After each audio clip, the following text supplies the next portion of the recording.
তামিল তারকা বিজয়ের বহুল আলোচিত শেষ ছবি জননায়গন মুক্তি নিয়ে জটিলতা আরও দীর্ঘায়িত হল। গত সোমবার মাদ্রাস হাইকোর্টের একটি ডিভিশন বেঞ্চ ছবিটির সেন্সর সংক্রান্ত মামলার রায় ঘোষণা করে বিষয়টি আবারও একক বিচারকের বেঞ্চে ফেরত পাঠিয়েছে। ফলে আপাতত কোনো স্বস্তি পেল না ছবিটির প্রযোজনা সংস্থা KVN প্রোডাকশনস। প্রধান বিচারপতি MM শ্রীবাস্তব ও বিচারপতি G অরুল মুরুগানের নেতৃত্বাধীন বেঞ্চ এই রায় দেন। উল্লেখ্য, কেন্দ্রীয় চলচ্চিত্র সার্টিফিকেশন বোর্ড CBFC ও জননায়গনের প্রযোজকের মধ্যে চলমান আইনি লড়াইয়ের কারণেই ছবিটির মুক্তি আটকে আছে। বিজয়ের শেষ চলচ্চিত্র হিসেবে আলোচনায় থাকা জননায়গন 9 জানুয়ারি মুক্তির কথা ছিল, কিন্তু সেন্সর সার্টিফিকেশন পেতে দেরি হওয়ায় নির্ধারিত সময়ে মুক্তি পায়নি ছবিটি।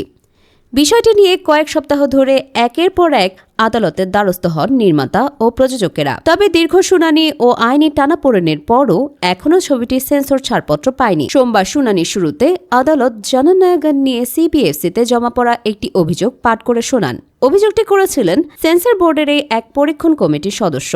এই অভিযোগের ভিত্তিতে আদালত মন্তব্য করেন, জননায়গনের পক্ষে দেওয়া এক বিচারকের আগের আদেশে CBFC-কে তাদের বক্তব্য বিস্তারিতভাবে উপস্থাপনের যথাযথ সুযোগ দেওয়া হয়নি। এছাড়া আদালত লক্ষ্য করে যে CBFC-র চেয়ারম্যান প্রসূন চৌধুরীর আদেশকে চ্যালেঞ্জ করে কোনো নির্দিষ্ট আবেদন করা হয়নি। সে কারণে প্রযোজনা সংস্থাকে আগে সেই আদেশকে চ্যালেঞ্জ করার নির্দেশ দেওয়া হয়। এর পরিপ্রেক্ষিতে ডিভিশন বেঞ্চ একক বিচারকের সেই আদেশ বাতিল করে বিষয়টি নতুন করে শুনানির জন্য আবার একক বিচারকের বেঞ্চে পাঠিয়ে দেন। আদালতে প্রযোজনা সংস্থার পক্ষ থেকে জানানো হয়, গত ডিসেম্বর মাসে CBFC-র পরীক্ষণ কমিটি ছবিটি দেখে 14টি কাটের শর্তে US 16+ সার্টিফিকেট দেওয়ার কথা জানিয়েছিল। নির্মাতারা সেই সব কাট মেনেও নেন, কিন্তু এরপর দীর্ঘ সময় CBFC-র পক্ষ থেকে কোনো চূড়ান্ত সিদ্ধান্ত জানানো হয়নি। 5 জানুয়ারি বাধ্য হয়ে প্রযোজকেরা মাদ্রাস হাইকোর্টে শরণাপন্ন হন।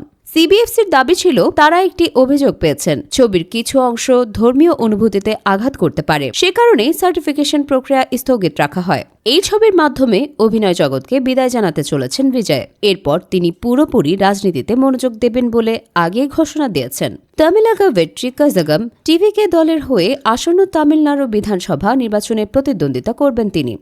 বিনোদ পরিচালিত জননায়গন মূলত তেলুগু পরিচালক অনিল রাবিপুডির বালাকৃষ্ণে অভিনীত ভগবন্ত কেশরী ছবির রিমেক। এতে বিজয়ের সঙ্গে অভিনয় করেছেন মমিতা বাইজু, ববি দেওল ও পূজা হেগড়ে।